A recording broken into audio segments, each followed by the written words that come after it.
Book 311. What Wonder That a Woman Steers My Life by Prprts.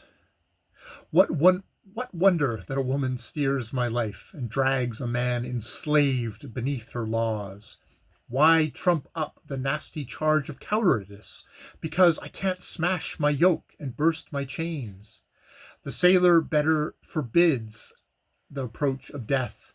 The soldier has learned by his wounds to experience fear. Your words I flung about in my bygone youth.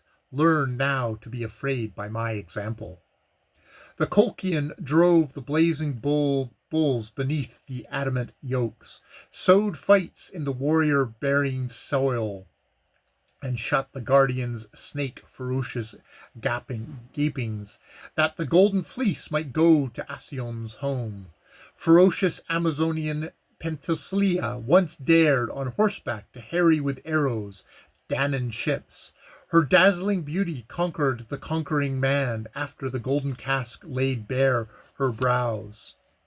Olymphe, the Lydian girl, having bathed in Gyges' lake, progressed to so great a renown for beauty that he who'd built his pillars about the pacified world with hardened hands spun out his allotted wool. Semiramis builded Babylon, city of Persia, so that it rose one solid work its matter baked. 2 chariots could be sent along the walls to meet and pass, nor graze their sides from axle's touch. She led Euphrates amid the fortress she founded, and ordered Bactra subject its head to her rule. Why should I drag in the heroes and gods to be charged? Jove shames his house and self. What of her who lately heaped disgrace on our troops, a woman worn among her own household slaves?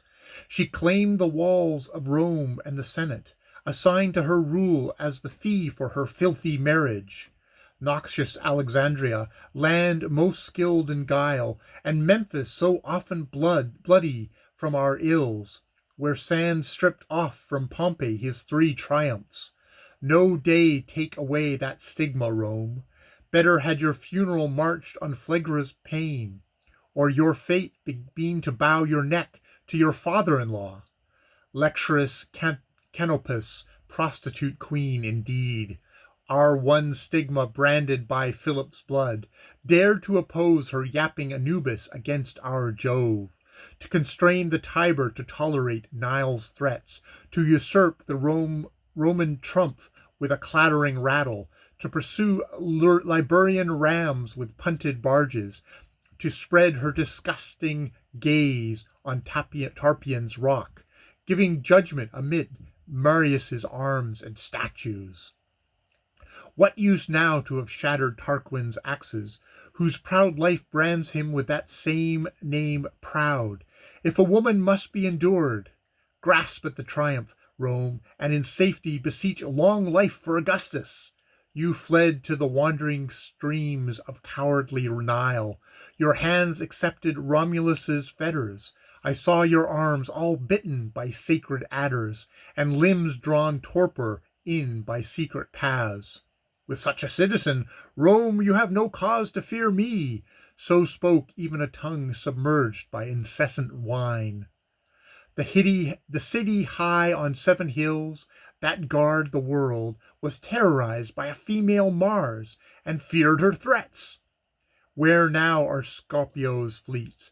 Where Camillus' standards, or Bosphorus lately captured by Pompey's force? Spoils from Hannibal, trophies from beaten Syphax, and Pyrrhus' glory shattered before our feet.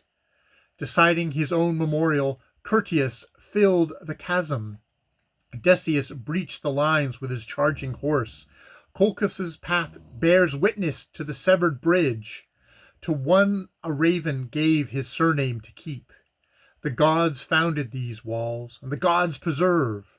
Rome, while Caesar lives, should hardly fear Jove.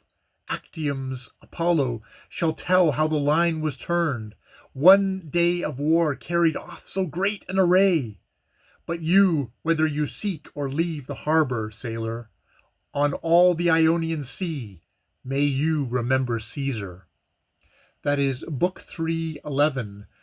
What Wonder That a Woman Steers My Life by Prprts.